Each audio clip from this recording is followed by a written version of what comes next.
Nature's colors are incredible. Indigo is one of the most beautiful, and the way that you extract this vibrant blue dye from simple green leaves is just magic. Let me show you how it's done.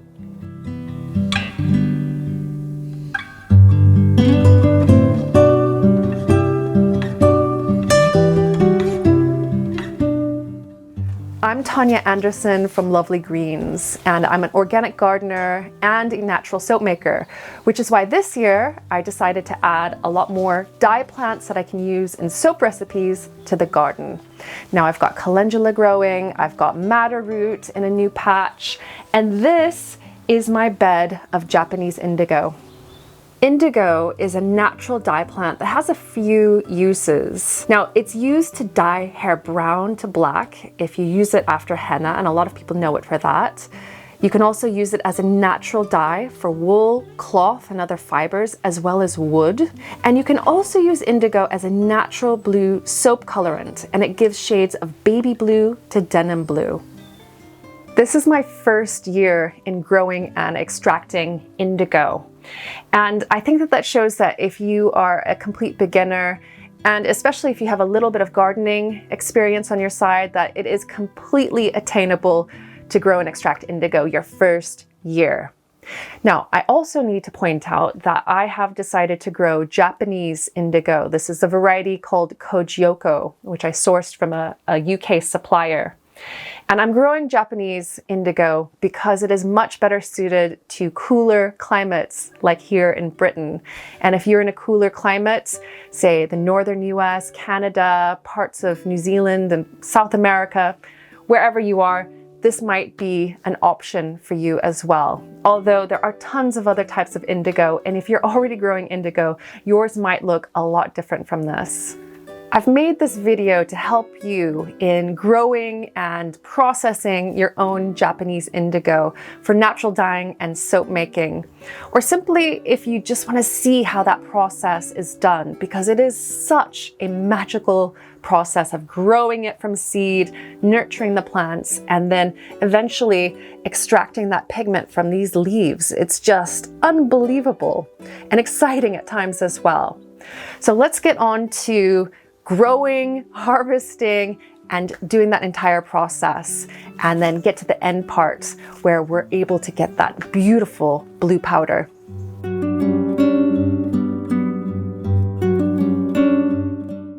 In temperate climates, sow the seeds under cover, ideally in your home, around 6 to 8 weeks before your last frost date.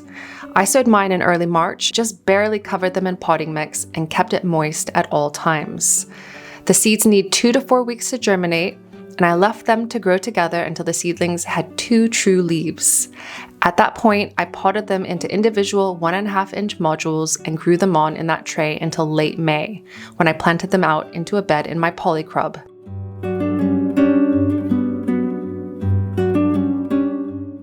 And when I did plant it in here, they are about 1 foot apart, and the growing medium is a mixture of soil and compost, pretty equal mixtures of those, and it was heavily mulched with even more compost. They love nutrient-rich soil, and they also need moisture to thrive, so it needs to be moist soil. And I'm in here hand watering from time to time, but I also have automatic oyas planted here in the soil, and they are a reservoir of water that the roots can tap into. And I have a video going through that if you'd like to learn a little bit more. Now, since I have planted the Japanese indigo in here, I've just kept on top of the watering, and the sunlight in here is indirect, which is perfect for them, and they get about 12 hours of sun.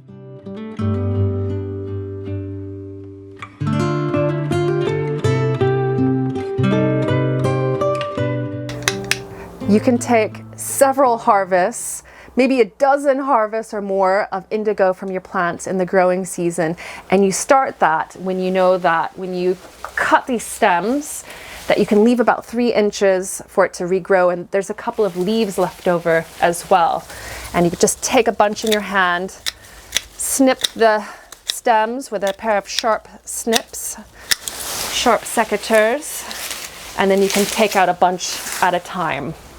It's the leaves that have the dye in them, not the stems, but you can process all of it together just out of ease. I have seen some people strip the leaves off, but that is just an extra step that is not necessary. And also I need to point out that this indigo that I've just cut is flowering, and that means that the dye potential has decreased by about 25%. There's still dye in there, but there's less than if you hadn't let the plant flower.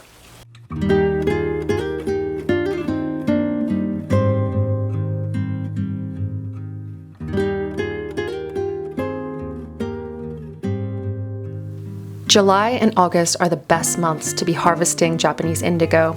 And what I did was I just cut the indigo, put it into the bucket that I was planning on fermenting it in, but went through it as well, just to make sure there was nothing living in it.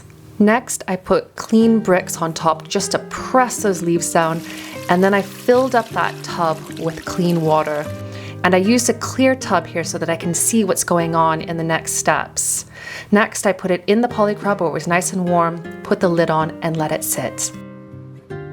After 3 days, it had fermented and had become this beautiful blue and metallic liquid. And it was at this point that I took the bricks out and then squeezed all of that beautiful mermaid liquid from the leaves. The leaves I put into another tub, and then I took that out to the compost pile. I didn't want any leaves left over in that liquid, so I strained it through a metal sieve back and forth a few times just to catch any little bits. Aeration is a really important part of extracting indigo. And so not only did I pour the liquid through the sieve a few times, but then I started pouring the liquid back and forth between 2 buckets. And I poured it again and again 20 times. Next, I needed to increase the pH of the liquid, so I added 3 teaspoons of soda ash. And then I stirred that in using a bamboo stick, and that again adds a lot more air, oxygen into that, and that color is really starting to deepen now. You can see greens in there, but also that vivid indigo blue. And then I've also checked the pH with a pH strip just to make sure that it is between pH 9 and 10, which is what we're aiming for. If the pH hadn't have been between 9 and 10, I would have added more soda ash, but it was fine, and so I just did a little bit more stirring and a more pouring back and forth between the buckets. In fact, I poured 20 more times, and in that time, the color deepened and became even more blue. The foam on top was just such an incredible color. Then I put the lid on and let it settle. You let the indigo mixture settle until the indigo is at the very bottom of the bucket and the liquid above is kind of a tea color. And it took a couple of weeks for mine to do that. But after that, I siphoned that liquid off. Now, other sources have you pouring that liquid off, but I thought that that would disturb the indigo at the bottom a bit more. So the siphon worked really well. You can see that the siphon is above the indigo, so it's really just taking that liquid above and leaving the indigo at the very bottom. Now, I didn't want to take it all off because I didn't want to disturb the indigo, so I got most of it off, and there was also some crusty stuff at the top of the liquid, and I skimmed that off and put it into the tea-colored liquid as well. Now, that liquid I needed to get rid of, but it was too alkaline, and so I adjusted the pH with citric acid, and then I took it out in the garden and poured it off. Now, the point of all of this settling is that I'm trying to get to that indigo at the very bottom, and then I'm going to dehydrate the water off eventually. And so I used a smaller container, a pitcher this time, and I poured the rest of that indigo into the pitcher, and then I topped it up with a bit more water, rinsing out that bucket. I didn't want to lose any of that indigo. And then put the lid back on top, and again, it was a matter of letting that settle. Now, again, it was another couple of weeks before that indigo settled to the bottom, and I repeated that process of siphoning that liquid off to get at the indigo at the bottom. Then I added more water just to rinse and dilute that liquid and let it settle again. And this time it took ages, another 2-3 weeks, and as you can see, the liquid above isn't tea colored, a bit green actually. I could have waited a bit longer, but I took that liquid off so that I could start dehydrating that indigo below. Japanese indigo, as I've found, takes a long time to settle, but I've done my best to get every last bit that I can. Now, that last bit of liquid in the pitcher, I then poured it into a tray on some greaseproof paper in the greenhouse where it was nice and warm. And I scraped out that pitcher to get all the indigo out that I could. And now, again, it was a waiting game, waiting for that water to evaporate. We're now at the point where the indigo is completely dried up and it's pulled away from the paper really well. And so what I'm going to do next is I'm going to bundle it up in the same paper, and then I'm going to roll it with a rolling pin just to break it up a little bit. And then I'm going to pass it through a sieve before storing it in a container in a dark place until I need it. And the reason that I'm sieving it is because I'm going to be using this in soap making, so I need it really fine. And another thing to know is that indigo can have a really good color potential for up to 5 years. And then after 5 years, it can start to lose that. So try to use your indigo up within that 5-year period.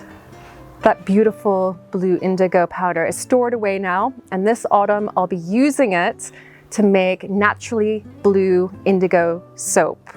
So keep an eye out for a video in the weeks to come so you can see how I use it to create blues from a baby blue all the way to denim blue in natural soap. Now, this journey has been incredible. Growing indigo from seed to tiny little sprouts to beautiful leafy green plant in the polycrub to extracting the blue pigment from these gorgeous green leaves. And being immersed in all of that from start to finish has really been an experience. And actually it's been jaw-droppingly beautiful at times, seeing that turquoise and blue come from just the fermentation of the leaves. So if you are thinking about growing your own indigo and you want to use it in artisan crafts and soap making, I highly recommend it. I also want to say a huge thank you to George at Bailiwick Blue, and he's where I bought the seeds from initially, and he has given me so much guidance on growing and processing indigo. And if you're in the UK or the Isle of Man or Europe, then get in touch with him if you need seeds. He's got quite a few varieties of Japanese indigo, also the pigment powder.